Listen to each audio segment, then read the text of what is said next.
My dear friends, welcome in new vision chemistry classes. आज की class में हम पढ़ेंगे one word and MCQ of enzyme. One word and MCQ of enzyme. तो जिन लोगों ने मेरे चैनल को सब्सक्राइब नहीं किया तो सब्सक्राइब कर लें। तो आज की क्लास में हम लोग पढ़ते हैं one word and MCQ of enzyme. देखिए, इसमें फर्स्ट पॉइंट है सब एंजाइम के बारे में लिखा हुआ है। यहां पर देखें enzyme. Enzyme, what is enzyme? Enzyme क्या है? What is enzyme? एंजाइम क्या होते हैं? तो एंजाइम क्या होते हैं? बायोकैटालिस्ट। क्या होते हैं? बायोकैटालिस्ट होते हैं enzyme. Enzymes are biocatalyst. Enzyme क्या होते हैं? जैव उत्प्रेरक। क्या होते हैं? जैव उत्प्रेरक होते हैं। एंजाइम क्या होते हैं? जैव उत्प्रेरक। ओके, पॉइंट सेकेंड देखें एंजाइम के बारे में। एंजाइम कहाँ उत्पन्न होते हैं? एंजाइम कहाँ उत्पन्न होते हैं? Where derived enzyme, where produced enzyme. तो देखें enzyme derived in living cell.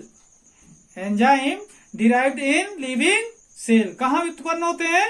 Living cell में, जीवित कोशिकाओं में उत्पन्न होते हैं। कहाँ बनते हैं? जीवित कोशिकाओं में बनते हैं। ओके, थर्ड पॉइंट देखते हैं। एंजाइम क्या होते हैं? ग्लोब्यूलर प्रोटीन होते हैं। अगर क्वेश्चन होता है कि एंजाइम किस प्रोटीन के बने होते हैं, तो एंजाइम क्या होते हैं? Which type of protein? Globular protein. क्या होते हैं? ग्लोब्यूलर प्रोटीन होते हैं एंजाइम। फोर्थ पॉइंट देखें, एंजाइम क्या होते हैं? अगर कॉमन क्वेश्चन होता है एंजाइम क्या होते हैं, तो ऑल एंजाइम्स आर प्रोटीन। जितने भी एंजाइम होते हैं सब के सब क्या होते हैं? प्रोटीन होते हैं। क्या होते हैं? प्रोटीन के बने होते हैं। All enzymes are protein. सभी एंजाइम प्रोटीन होते हैं। किसके बने होते हैं? प्रोटीन के। ओके, फिफ्थ पॉइंट देखते हैं कि एंजाइम की जो रिएक्टिविटी होती है, क्रियाशीलता होती है, सबसे ज्यादा किस पीएच पर होती है? कौन से पीएच वैल्यू पर एंजाइम की क्रियाशीलता, रिएक्टिविटी मोर होती है? सबसे ज्यादा ग्रेटर होती है। कौन से पीएच पर? 6 से 8 पीएच पर। 6 से 8 पीएच वैल्यू पर रिएक्टिव होते हैं, मोर रिएक्टिव होते हैं एंजाइम। 6 से 8 पीएच पर क्या होते हैं? एंजाइम सबसे ज्यादा क्रियाशील होते हैं। ओके, नेक्स्ट पॉइंट देख रहे हैं। एंजाइम जो होते हैं कौन से टेम्परेचर पर ज्यादा रिएक्टिव होते हैं? तो enzyme more reactive at 25 to 40 degree celsius. 25 degree celsius से 40 डिग्री सेल्सियस ताप पर सबसे ज्यादा क्रियाशील होते हैं। एंजाइम की क्रियाशीलता सबसे ज्यादा कौन से टेम्परेचर पर होती है? 25 से 40 डिग्री सेल्सियस पर। ओके, इस तरीके से ये 5 पॉइंट हम देख रहे हैं कि एंजाइम बायोकैटालिस्ट होते हैं, enzyme derived in living cell, enzymes are globular protein, enzymes are protein, enzymes are more reactive at 6 to 8 pH, enzymes are more reactive at 25 to 40 degree Celsius. Next point देख रहे हैं 7, enzyme. One enzyme catalyse only one reaction.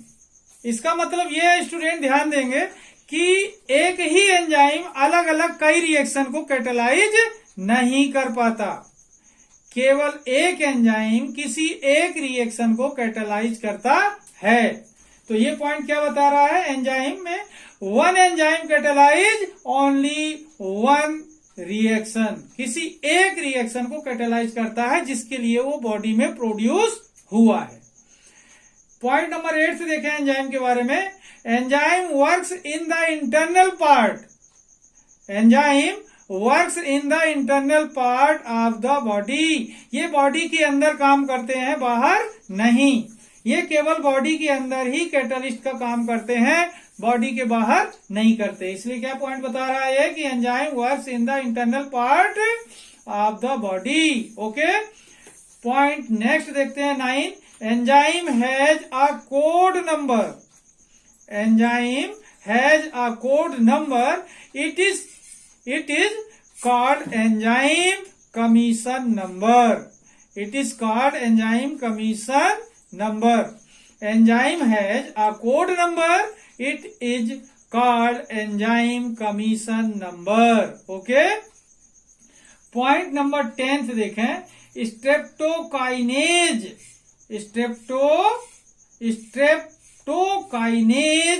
Enzyme used for dissolving in clotted blood. Okay, जो streptokinase enzyme होता है, streptokinase enzyme ये clotted blood को dissolve करने में यूज होता है। किसमें? क्लॉटेड ब्लड को डिजॉल्व करने के लिए काम करता है। जो ब्लड थक्का बन जाता है उसको डिजॉल्व करता है। कौन? Streptokinase enzyme. ओके,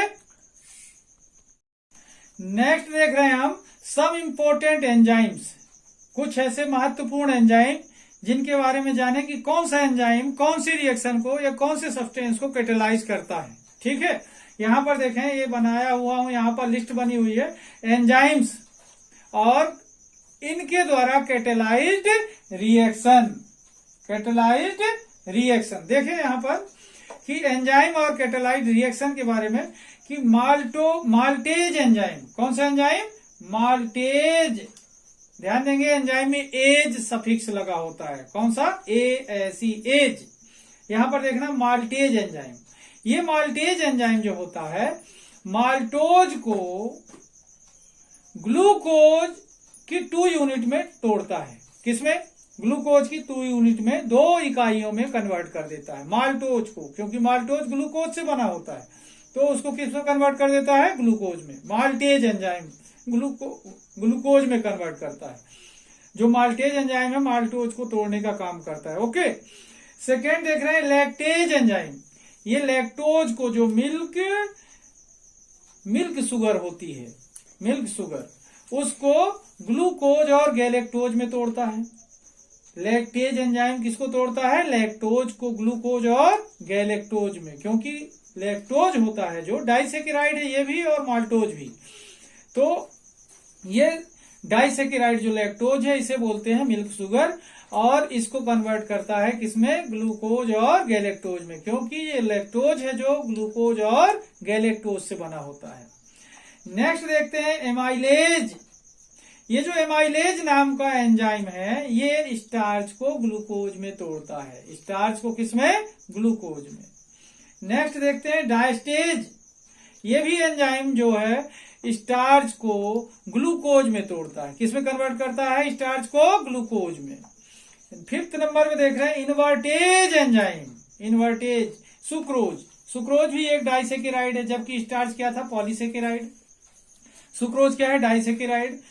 तो सुक्रोज को ये तोड़ता है ग्लूकोज और फ्रैक्टोज में। किसमें? ग्लूकोज एंड फ्रैक्टोज में कन्वर्ट करता है। इसके बाद नेक्स्ट देख रहे हैं यूरिएज, यूरिया वाला यूरिएज। ये यूरिएज नाम का जो एंजाइम है यूरिया को CO2 और NH3 में कन्वर्ट करता है, कार्बन डाइऑक्साइड और अमोनिया में तोड़ता है। कौन? यूरिएज एंजाइम यूरिया को कन्वर्ट करता है कार्बन डाइऑक्साइड और अमोनिया में। तो इस तरीके से यहाँ देखें ये एंजाइम है और उनसे कैटेलाइज होने वाले ये रिएक्शन है। ओके, तो ये कहीं भी किसी भी तरीके से आपको ऑब्जेक्टिव टाइप के क्वेश्चन में, फिल इन दी ब्लैंक्स में, 1 वर्ड में आपको एग्जाम में पूछे जा सकते हैं, और किसी भी एग्जाम में भी पूछे जा सकते हैं, चाहे वो नीट का एग्जाम हो, चाहे JEE का एग्जाम हो, चाहे 12th का अभी आने वाला एग्जाम हो, उसके लिए ये इम्पोर्टेंट है। 12th के छात्रों के लिए ये बहुत इम्पोर्टेंट कंटेंट है, ध्यान रखेंगे। ओके, नेक्स्ट देख रहे हैं पेप्सिन। पेप्सिन जो होता है ये प्रोटीन को अल्फा एमिनो एसिड में कन्वर्ट करता है। पेप्सिन किसको? प्रोटीन को अल्फा एमिनो एसिड में तोड़ता है। ओके, 8th नंबर में देख रहे हैं ट्रिप्सिन। कौन सा? ट्रिप्सिन नाम का जो एंजाइम है ये प्रोटीन को अल्फा एमिनो एसिड में कन्वर्ट करता है। ये दोनों एंजाइम प्रोटीन को तोड़ते हैं अल्फा एमिनो एसिड में। ओके, नेक्स्ट देख रहे हैं 9th नंबर न्यूक्लिएज। ये न्यूक्लिक एसिड DNA RNA, ध्यान देंगे न्यूक्लिक एसिड क्या होते हैं? DNA and RNA। इनको DNA एंड RNA को,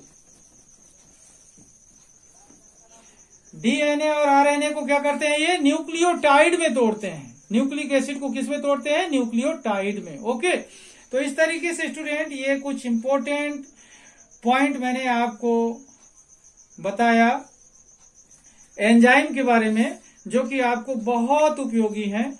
आप लोग इस वीडियो को देखिए और इसके बारे में आप लोग समझिए। आपके ये हर एक एग्जाम के लिए उपयोगी हैं।